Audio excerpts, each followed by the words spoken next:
Hey everyone, welcome back to CK Cycles. Well, the 86 Honda VF700 that I did a couple of videos on found its way to a great new home. That opened up a lift in my shop, and so it was time to pick up a new bike. And I'm very excited about this bike. In fact, there's a clue to this bike hanging over on the wall over there. But let me show you the bike.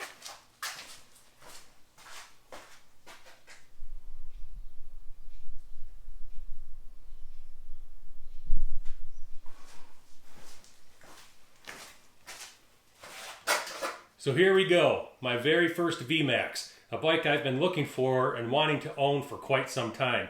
As you know, here at CK Cycles though, rarely do I buy bikes that are just ready to ride. I like to find bikes that need a little help to get themselves back on the road, and well, this Vmax fits the bill. In this episode, I'm going to do a quick walk around with the bike, and then I'm going to see what we can do to get this bike started. This bike went through a crash some time ago and has been sitting for quite a while. And when I picked the bike up, I was not 100% sure what I was getting myself into or if the bike would even run. So let's see.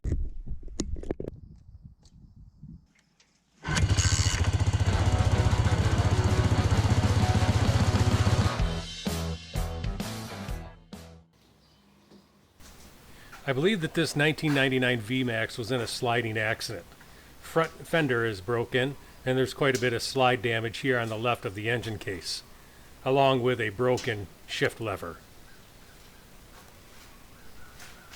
There are some pretty good scuff marks here on the left exhaust, and at some point the bike might have flipped over or hit something because it lost all of the rear components of the bike, including the seat stay, the inner fender, and the outer fender.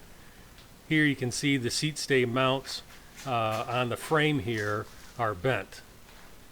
I believe it's just the right mount that is bent up and will have to be put back in place. Swing arm, rear shocks, everything still look to be in a line except the seat stay mount. Right side of the engine is not too bad, except the scoop here is cracked up, along with a dent here in the faux tank.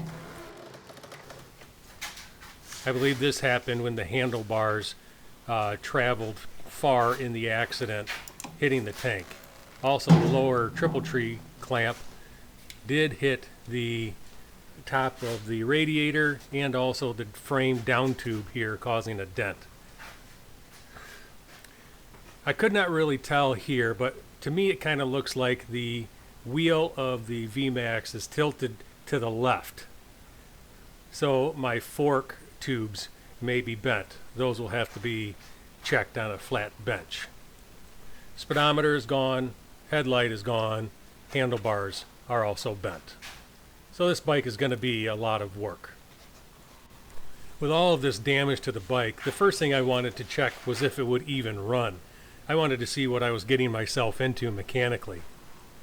So my first step here is just to check the fuel. I'm not sure exactly how long this bike sat after its accident, so I wanted to make sure that the fuel was at least okay for a trial run of the engine. After doing a couple dips here into the tank, it looked like the fuel was going to be sufficient for a test run.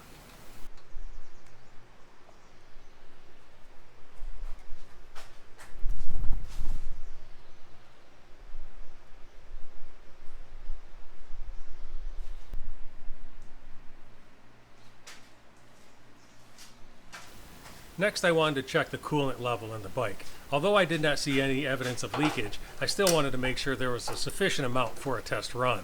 In order to check the expansion tank for the coolant, I had to remove the faux tank here on the bike.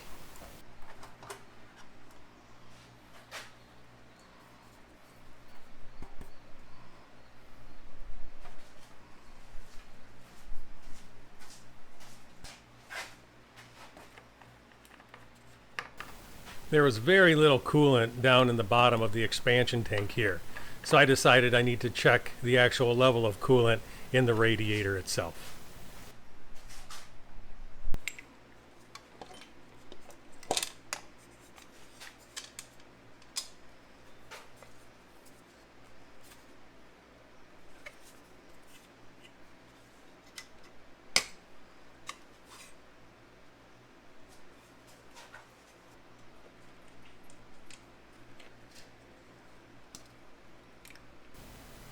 Coolant was present here under the radiator cap, so I think we're good to go in this area.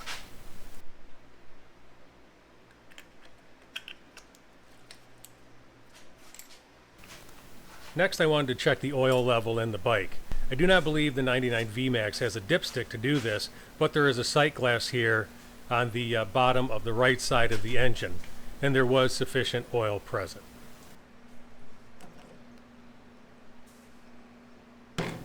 The left cover here had been ground in by the accident, and the gasket under the cover looked like it was starting to squish out. It appeared that quite a bit of dirt and gravel may have gotten lodged underneath this cover. I just wanted to remove it to make sure that no dirt and gravel got into the engine compartment here, so that when I ran the bike I would be sucking it up into the engine. I just took a quick minute to clean the cover, clean the engine case, and clean the gasket, and then put it back together for the test run.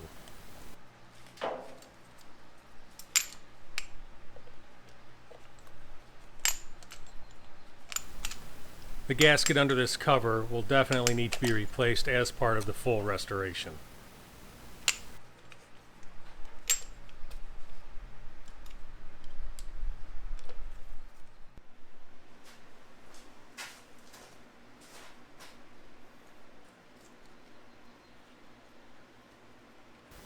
There was some loose wiring both at the front of the bike where the speedometer is located and also at the back of the bike where the tail light is located.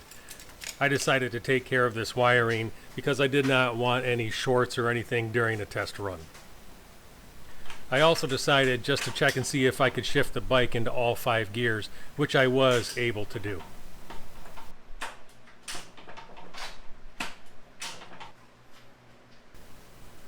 I did put the battery charger on the bike for a while to discover that the battery was not taking a charge. So I decided I was just going to jump it, see if I could get the bike started that way.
bike runs, and in my opinion, it's running pretty good.